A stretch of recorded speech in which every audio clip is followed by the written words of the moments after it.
cut the branches off of this one. I'm gonna use it.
By supporting my channel through patreon.com, you are aiding in the progress and production of these videos.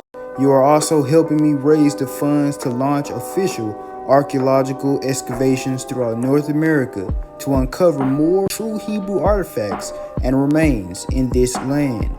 You will also see exclusive content that you will find nowhere else.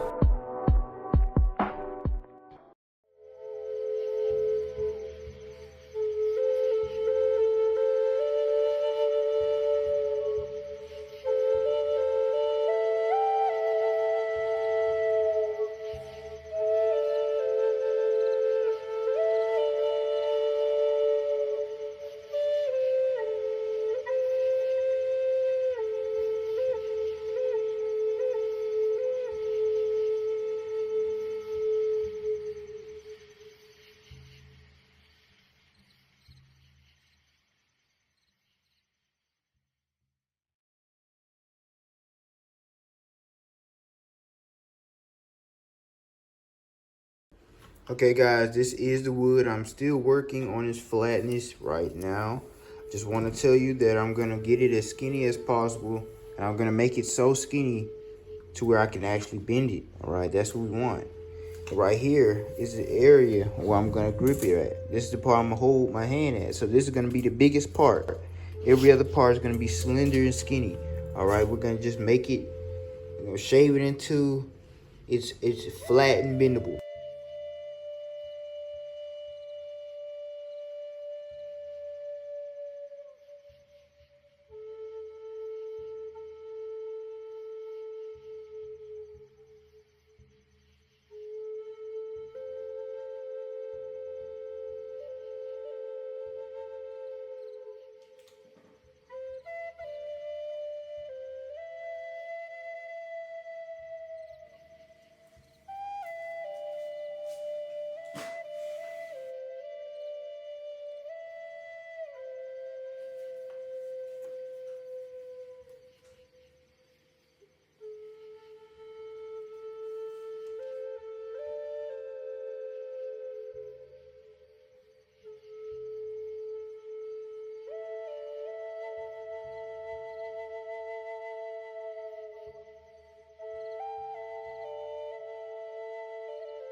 Shigamamas.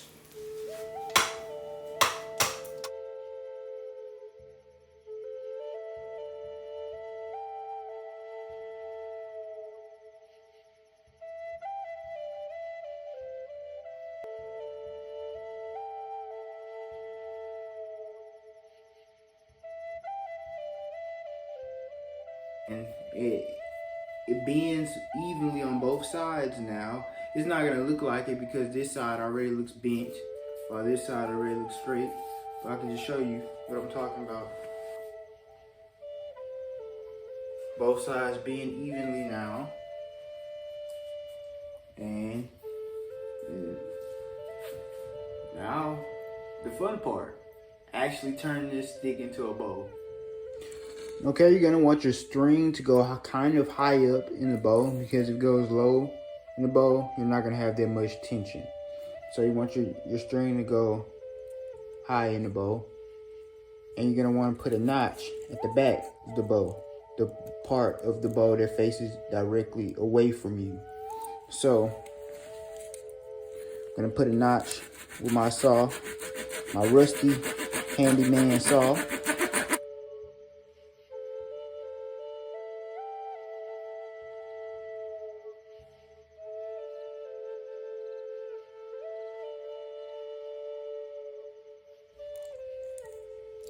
You want to make sure the bottom of the notch is more deep, because most of the tension is going to be at the bottom. So you want it to be deep so it doesn't slip out on you. So kind of slant it this way and cut like that. Boom. See, it's deeper, right? Because it's going to come like that. So you want to be perfectly in there. You don't want to slip out on you. It's going to be very annoying if that happens. Now we're gonna go to the other side, dude.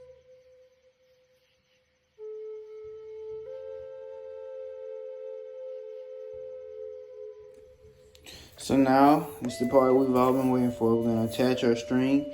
This is a simple shoestring. A simple shoestring will indeed work.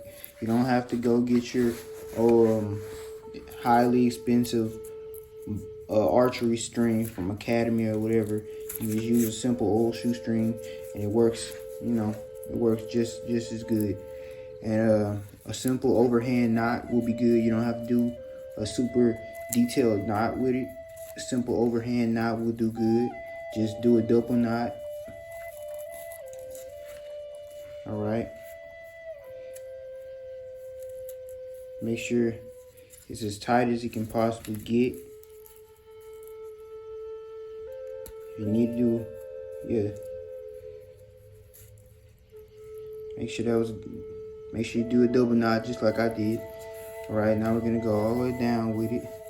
And we wanna kind of bend the bow as we pull, all right? Now if you're using a very heavy wood like me, a very hard wood, a sycamore, it's gonna be very hard to bend it down as you put the string on. But you wanna kind of bend it as you put the string on so it can have that already potential tension.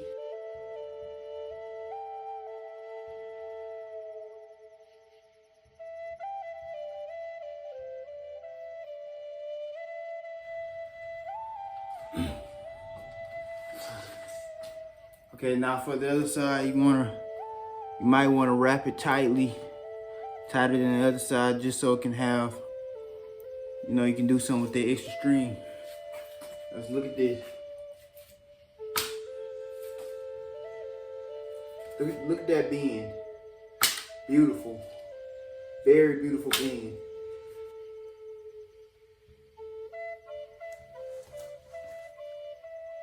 Make the arrows, the actual arrows. So I have a good stock from the stick of an American elder. You know, the elderberry bush. They are very, very straight, so they are the ideal stick that you want to use.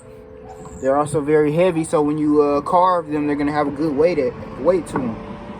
Now, I tried making an arrow from the same type of wood that I made the bow from.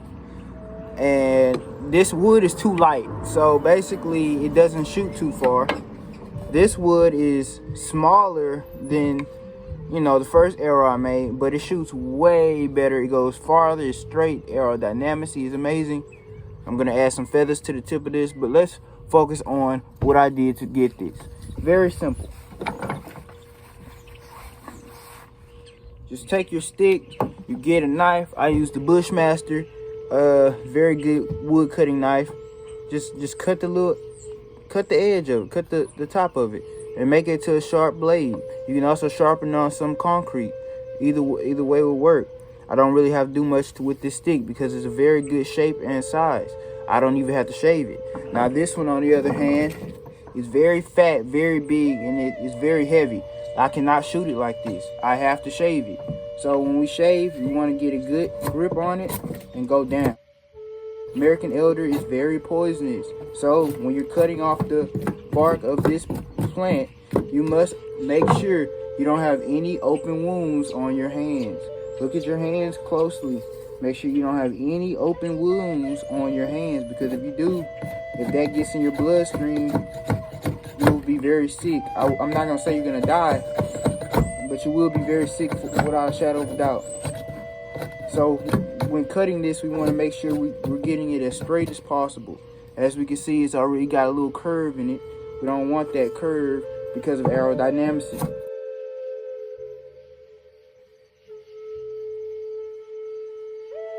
As you can see, my Bushmaster is getting this mark off very, very easily. Now, making a very long arrow like this is something our Aboriginal ancestors have been doing. Actually, they will make arrows twice the length of this, and their bows will be twice the length of mine. It'll actually be sometimes taller than them. Those are bows of war. Those can shoot about 100 yards. Yes, the size of a football field. They can go through 3 people at once, and they can go through armor.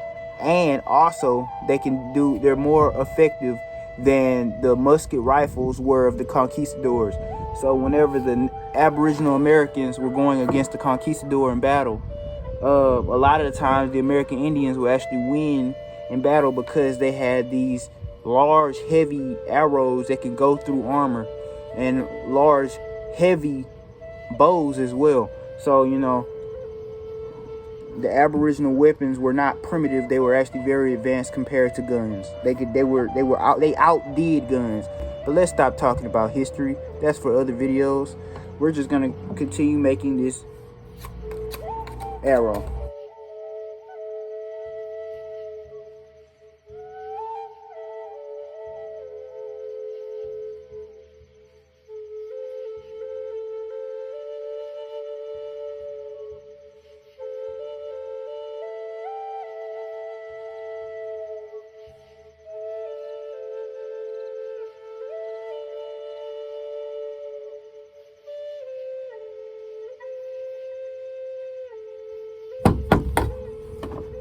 Okay, what I'm gonna have to do is put it in between my feet again.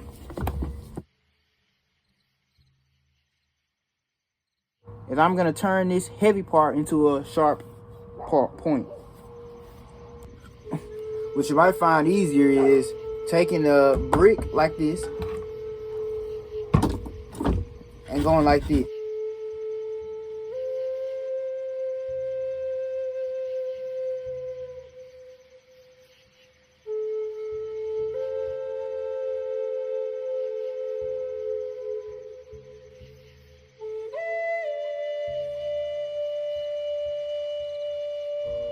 Now, because this wood is wet, it's not going to sharpen like I want. It happens. So sometimes you want to let your wood season for a few days and dry. But right now, for the sake of this video, I'm trying to rush things just so I can make the video, obviously. Come back and use your knife. Just give it a good go. From here, it should work.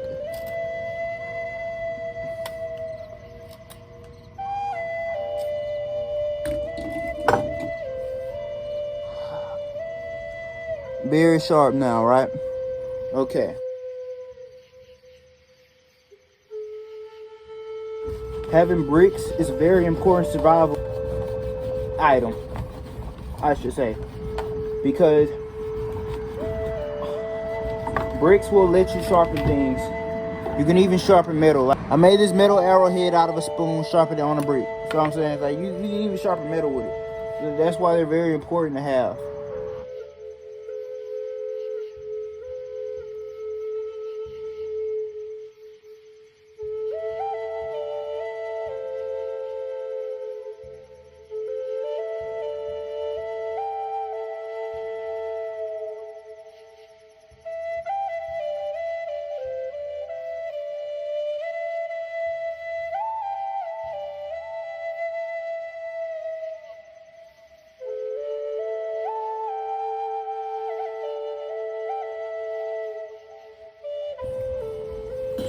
Now let's see how it shoots real quick. This arrow is not at all done. All right, just want to let you guys know that. But let's see how it shoots real quick.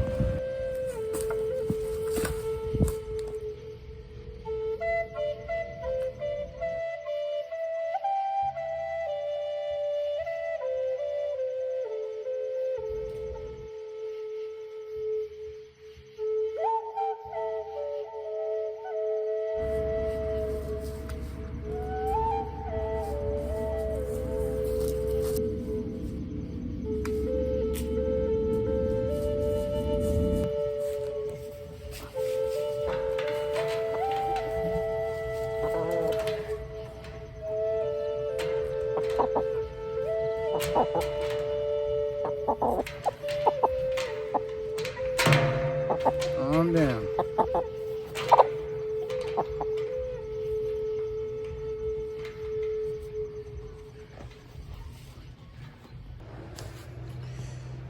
Okay, so all the materials we need for this arrow, I'm gonna attach this wooden arrowhead to it with a natural glue made out of pine sap. All right, pretty much any forest, you're gonna find some pine trees. So go to those pine trees and look at them closely and take off the sap. Pretty much all of them have sap somewhere on leaking out of the tree. All right, and I'm gonna attach this sharp arrowhead to it. And I'm also gonna add some freshly plucked feathers from my chickens to it. All right, now for this arrow, the very long arrow, I burnt the tip of it to kind of harden it. And what I'm gonna do with this is, I'm gonna make an arrowhead out of pine sap. So in order to melt your pine sap, you're going to want to cut a can in half, and you're gonna want to put this pine sap inside that pan, and you're gonna want to let it melt. Okay, so for this part, you don't want to melt it all the way. You just want to melt it halfway and then stir it into a paste.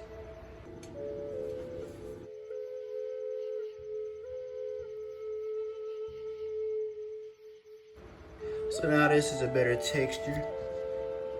So I'm about to come back in with my sap stick, and I'm just gonna put some onto this arrowhead here. Okay, this is really nature's Gorilla Glue, so you kind of got to be fast with this part. I'm gonna add it to the stick like this.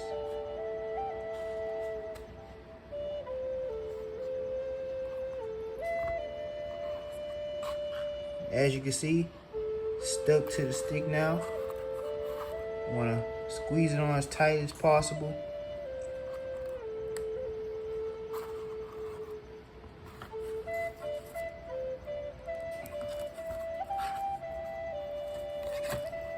And just give it some time, it will be completely hardened.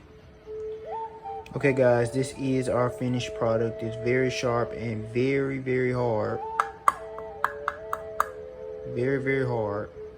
But we have to let it harden for another several days. We have to, because pine sap gets harder over time. No matter how long you let it sit, it can be sitting for 100 years and it's still going to be getting harder and harder and harder and harder. Eventually it turns into stone. Okay? Alright, so it's just going to keep getting harder and harder.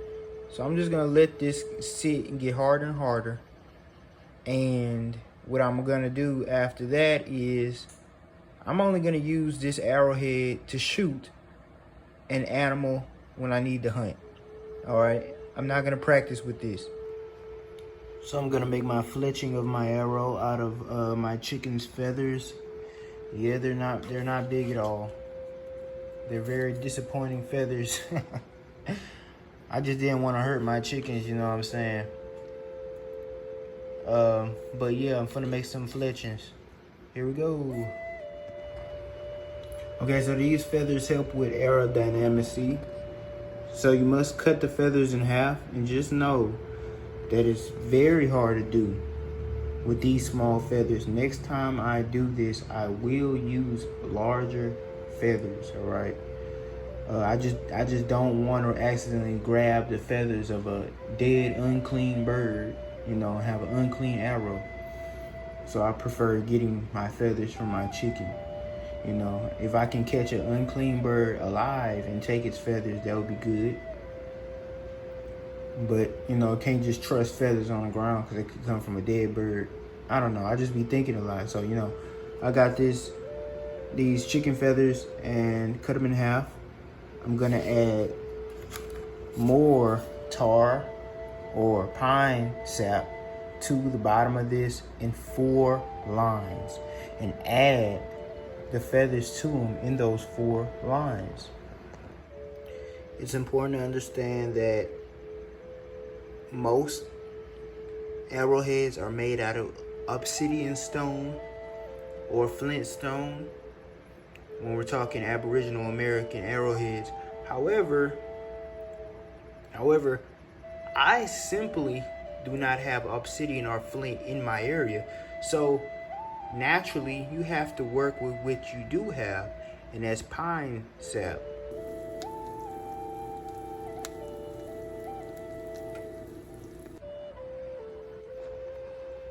Okay, now both arrows have an arrowhead. This arrowhead is also made out of pine sap.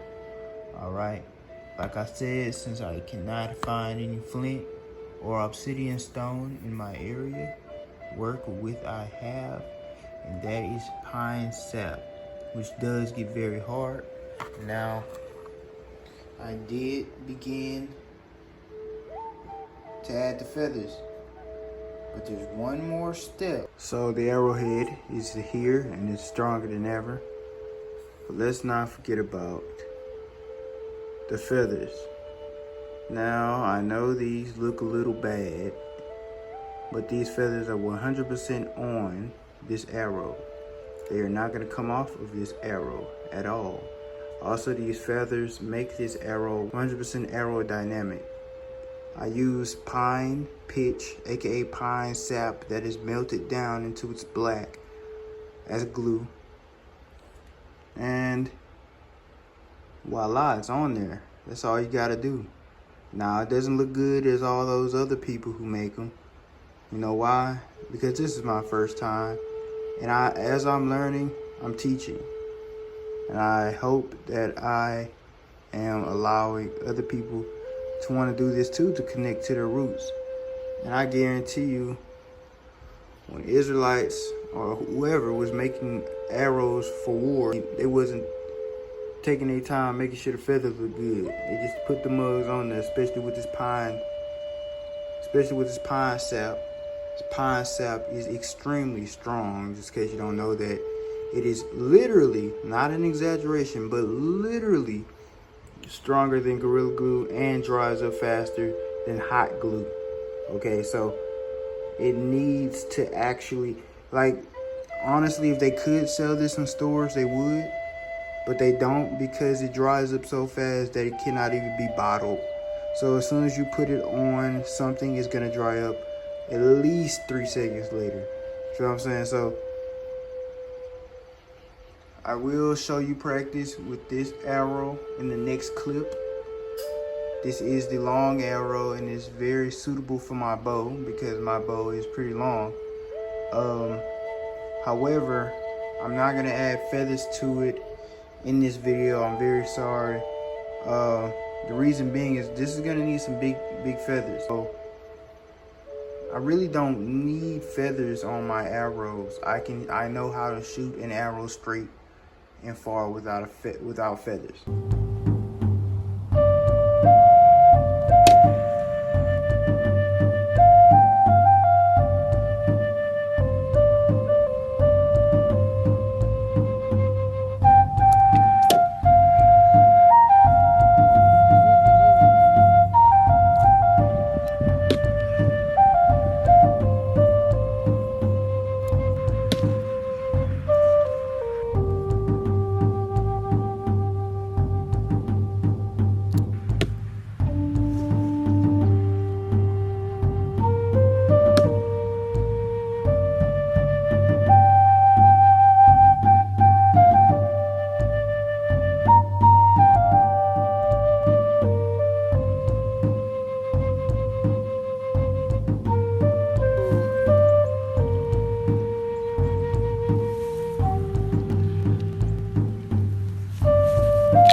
If you like to build your ruach or your spirit, you must like to build your health as well. Check out our website, JNR Eating Herbs, for all your holistic needs.